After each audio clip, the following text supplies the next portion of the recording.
In this week's edition of the Business Review, we look at a company making waves in the beauty industry with its unique product lines.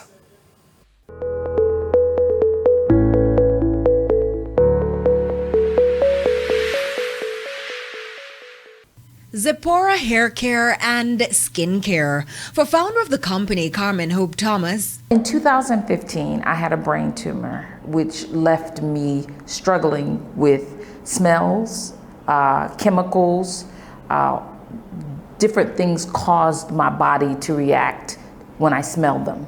I discovered that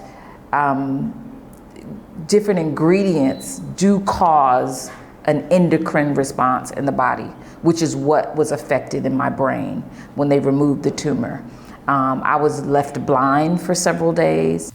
After losing her hair and gaining sensitivity to certain products, the idea of her own line of products was born. It started out with a very organic shampoo and conditioner, one that had no fragrance, that was just food grade. And I liked what I was experiencing. My hair began to grow back. A girlfriend of mine actually formulated the product. She's a chemist in the US. And so she helped me to get my hair back. So she sold the formulation to me, and that's how this whole thing got started. What started as a personal struggle turned into a thriving business with 13 products and more to come. Interestingly, I really wanted a product that reflected Jamaica. I really wanted something that looked organic and looked, with the wood and water, that all that was in my brain. And so in doing this, it took me about a year to design the bottles, to come up with the concepts, to make everything the way it is now. And for me, that was the expense of it. The actual ingredient in the bottle isn't as expensive as the bottle itself. So what was the startup cost for Zipporah? Our initial investment from an investor was $35,000 US. And that really got us going.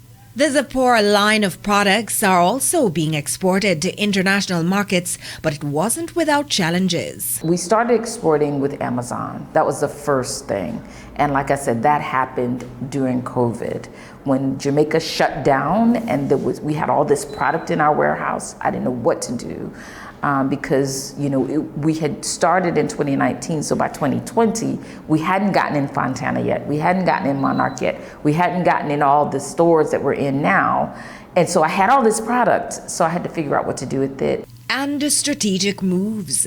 For us here in the Caribbean, noticing that there was a free trade agreement with several countries from the CARICOM, through the CARICOM, we said we definitely wanted to utilize those trade agreements.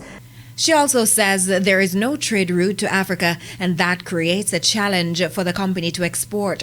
From exporting units to shipping cases, the company attracted buyers from the UK market, and from the UK market to finding partnerships in the African market. So what's next? We have a sea moss and aloe body wash and body gel that's on the horizon. Designed for every hair and skin type, this local gem is steadily becoming a go-to for beauty enthusiasts globally. For the Business Review, I'm Aisha Nation.